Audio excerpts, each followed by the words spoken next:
I was going to make a different video today, but Jaren Jackson just got traded, so whatever. We're back. More Drew Hoops. Let's talk about this trade.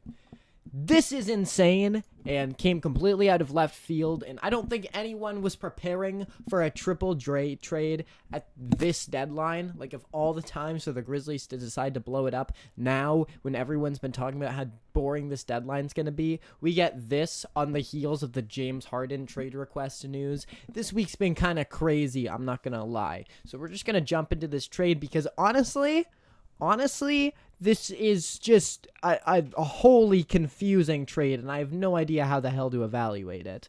Let's just talk about Jaren Jackson for a minute, because, I mean, he's been a confusing player the last few years just by himself. Just irregardless of the team or this trade, just Jaren Jackson himself is a weird player.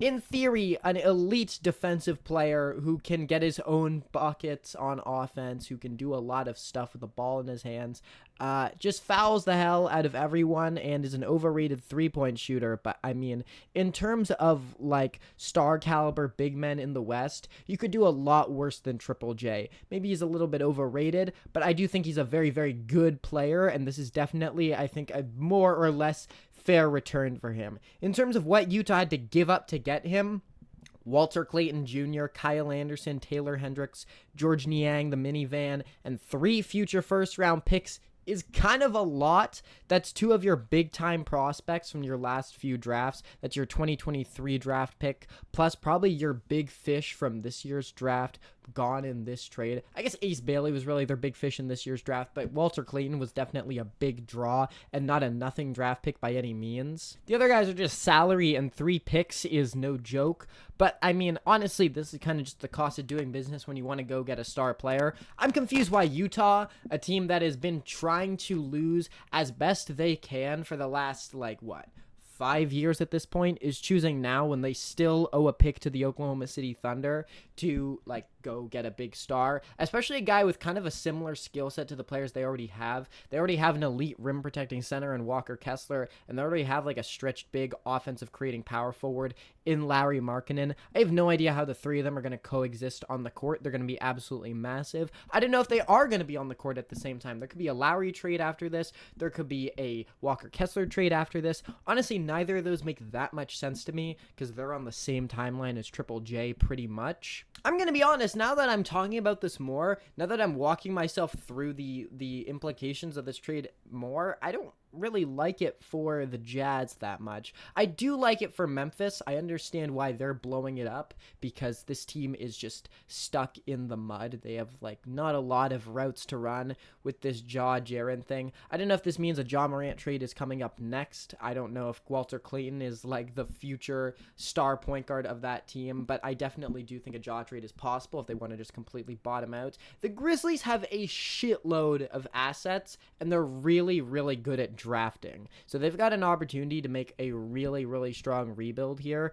And honestly, I think that they're going to be a problem in 5 years. We're going to have to revisit them being good in 2030. But they've got assets from the Suns, the Magic, now the Jazz. That's a lot of teams that could be potentially very, very bad at the end of the decade if things go badly. And you pair that with Cedric Coward. They've just got 2 good young players in this trade. I don't think Taylor Hendricks is that bad. I made a video singing his praises. I think he could be a very good 3-and-D wing. I think Walter Clayton is also decent.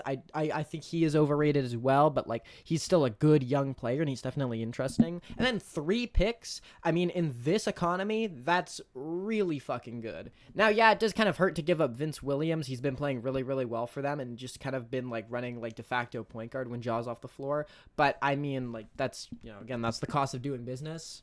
So for the Memphis Grizzlies, I mean, I'd probably give this trade an A or maybe an A-. The only thing that this trade is really missing for them is they didn't get a marquee young guy. They got 2 good ones and then 3 potentially good picks. Although now that they're betting against the Jazz, who can only go up from here at this point. That is a little bit dicey, but they didn't have to give up. They didn't really lose much other than Triple J. I mean, I think this is honestly an absolute win. Again, in this economy, if you can get 3 first-round picks from anyone for anything, that's good, especially when it's an asset that's controversial like Jaren Jackson. Like 3-point shooting bigs who can defend the rim and who are very multi-dimensional and their skill are hard to come by. So honestly, I think this is a good pickup for Utah. But I mean, this is also a good return for the Grizzlies, no doubt. I think I'm gonna give the Jazz a C+ for this one. Getting Vince Williams in the deal is nice, but I think Jaren is a really weird fit, and I really don't understand what the direction of this team is. Like, on one hand, they're stacking their assets so high, year after year, tanking as much as possible, blatantly throwing games almost every night, like wasting so much of Larry Markkanen's prime, only to go get a guy in Jaren Jackson who they necessarily have to add like right into the lineup now. Like, I don't think they're in a position to fake injuries with him. It's not as though he's coming off an injury now like Trae Young is with the Wizards. So we'll see. I do anticipate that there's going to be subsequent deals down the pipeline for the Jazz. I mean, I don't know. Maybe Walker Kessler just isn't all that good. Maybe he was only good because the Jazz have been shit.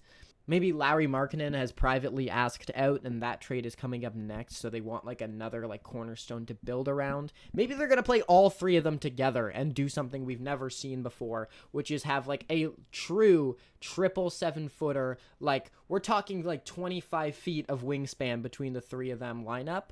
But yeah, this is a crazy trade. I don't really have that much helpful insight on it. But I mean, if this is how you found out about it, let me know in the comment section down below. Let me know what you thought of this trade. Who's the winner? Who's the loser? Like, what's your grade on this trade? Make sure to like and subscribe if you enjoyed this video. I haven't made a video in about 2.5 weeks. I've just been like, I don't know. I've got a lot of ideas tabled that I really want to get out, and I need to just do it. Like, there's no talking about it. I wanted to make a big video about like changing the axis of the channel. I'm just gonna do it. I'm not gonna make a fucking song and dance about it. This channel is going to be alive again in February, and we're gonna make some good stuff. And make sure to stick around for that. So I'll catch you in the next one. Peace.